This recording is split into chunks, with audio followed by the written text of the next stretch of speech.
Sa video na ito ay pag-uusapan po natin ang paliwanag ng isang eksperto kung paano raw mas lalo pang lalakas sa XRP kapag tuluyan na itong nakipag-ugnayan or nakipag-partner kay Swift. Ayon po kay Vincent Van Code, isa po siyang software engineer at kilalang XRP community member. Ang sekreto ng tagumpay ni XRP ay nakasalalay sa liquidity. Ibinahagi po niya ang kanyang pananaw matapos sabihin ni Ripple CEO Brad Garlinghouse na kaya raw kunin ni XRP ang 14% ng kabuuang volume ni Swift sa loob ng 5 taon or 5 years. Kaya yan po ang siyang ating pag-uusapan sa video na ito. Pero bago po tayo magpatuloy ay pakibasa na lamang po muna ang disclaimer dito po sa ibaba ng ating screen. At ayan, ang ating unang katanungan ay bakit po ba mahalaga ang usapin ng liquidity sa digital finance? At ayan, ang sabi po rito ay liquidity remains one of the most discussed themes in digital finance, especially as institutions seek assets capable of handling large-scale settlement. XRP has often been positioned as a candidate for this role given its focus on speed and efficiency and value transfer. Ayan, ano po ba ang ibig sabihin yan? Kaya paliwanag po natin. Ang liquidity ay isa po sa mga pinakamalaking usapin sa digital finance dahil ito ang sukatan ng kakayahan ng isang asset na maisagawa ang malalaking transaction ng walang delay o malaking pagbabago sa presyo. Sa XRP ay matagal nang itinuturing na isa sa mga pinakaangkop na digital assets para dito dahil sa kanyang bilis at efficiency. Sa market context, kapag tumaas po ang demand sa liquidity, natural na tumataas din ang interest sa mga asset na tulad ng XRP na kayang tugunan ito. Ito ay pwede pong magdulot ng tuloy-tuloy na pag-angat ng kanyang presyo. Ano naman po ang sinabi ni Vincent Van Code tungkol sa papel ng liquidity kay XRP? Ayan, ang sabi po rito ay adding to this conversation, Vincent Van Code, a software engineer and recognized voice in the XRP community, recently shared his views on how liquidity defines XRP's future. His perspective came in response to a video where Ripple CEO Brad Garlinghouse stated that XRP could capture 14% of Swift volume within the next 5 years. Yan, narito po yung kanyang aktual na post. Ayan. At papaliwanag po natin yan. Ayon po kay Van Code, ang liquidity ang siyang sentro ng lahat pagdating sa digital assets. Binigyang diin niya na kung sakaling makuha ni XRP ang 14% ng volume ni Swift, magiging napakalaking hakbang ito para sa global payment system. Sa panahong ito, makikita nating nagiging mas malapit na ang partnership ng Ripple at Swift sa posibilidad ng paggamit ng blockchain sa international settlements. Kung mangyari po ito, si XRP ay posibleng maging pangunahing tulay or bridge ng mga bangko sa buong mundo na siguradong magpapataas sa kanyang market value. Ngayon ay bakit naman tinawag ni Van Code ang liquidity bilang core function ng digital assets? Ayan. At ang sabi po rito ay Van Code argued that the central issue digital assets solve is liquidity itself. According to him, increasing fiat supply cannot create sustainable liquidity because it risks weakening traditional currencies. In contrast, he suggested that digital assets such as XRP offer a different dynamic, pointing to the possibility of limitless liquidity. Yan, ang tindi po niyan. Limitless liquidity. Pero paliwanag po natin yan. Ipinaliwanag po ni Ginoong Van Code na ang tunay na problema na nilulutas ng digital assets ay ang kakulangan sa liquidity. Sa traditional na sistema or traditional system, kapag nagdagdag ng fiat supply, bumababa po ang halaga ng pera at lumalakas ang inflation. Pero sa digital assets tulad ng XRP, nagiging posible ang limitless liquidity o walang hangganang liquidity sa market. Ang ibig pong sabihin nito ay kaya nitong magpadala ng malaking halaga sa kahit anong oras nang hindi naapektuhan ang presyo sa parehong antas tulad ng fiat currencies. Ang ganitong kakayahan ay posibleng magpataas ng demand kay XRP lalo na sa institutional markets. Sunod na tanong ay paano po niya ipinaliwanag ang konsepto ng limitless liquidity? Yan, ang sabi po rito ay he explained that if XRP were to reach a valuation of $10,000 per token, it would generate over $800 trillion in liquidity. He clarified that this would not function in the same way as fiat markets because an attempt to withdraw the full amount into fiat would immediately affect price levels in a manner resembling logarithmic decline. Ayan, ano po ba ang ibig sabihin yan? Kaya paliwanag po natin.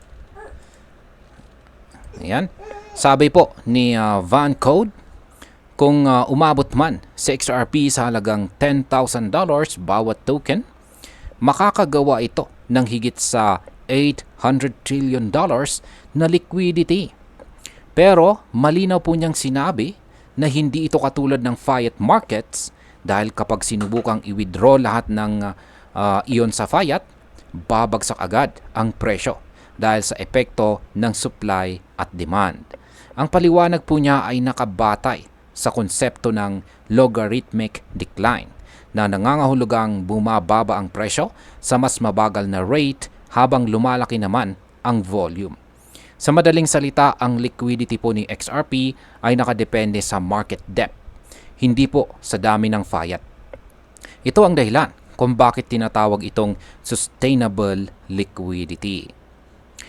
Ngayon ay paano naman naiiba ang liquidity ng digital assets sa fiat markets? Ayan. At ang sabi naman po rito ay by reasoning, liquidity in digital assets is not limited to fiat comparisons but instead operates through depth of markets and valuation scaling. His statement, limitless liquidity, is what you will be hearing over the next few years, reflects his view that digital tokens provide a framework for scaling transactions without the constraints that limit traditional currencies. Ano nga ba ang ibig sabihin niyan? Kaya paliwanag po natin. Ang paliwanag po ni Van Code ay simple, ngunit makapangyarihan.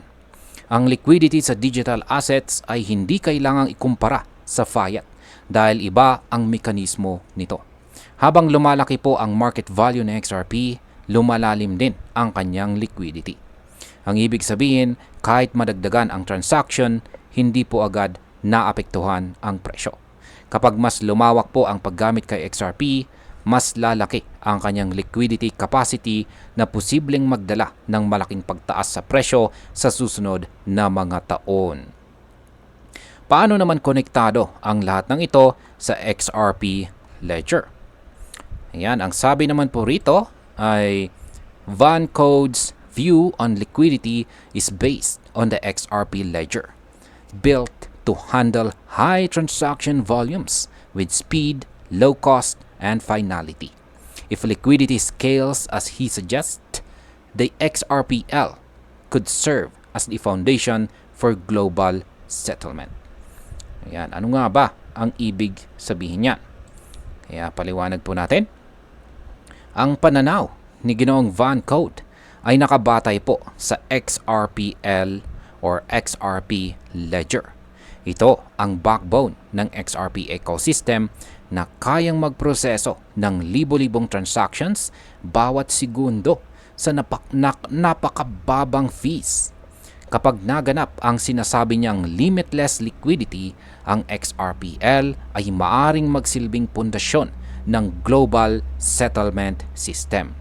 Sa ganitong senaryo, sa XRP ang magiging tulay ng lahat ng pera sa iba't ibang bansa at siguradong magiging napakalaki ng epekto nito sa kanyang market price.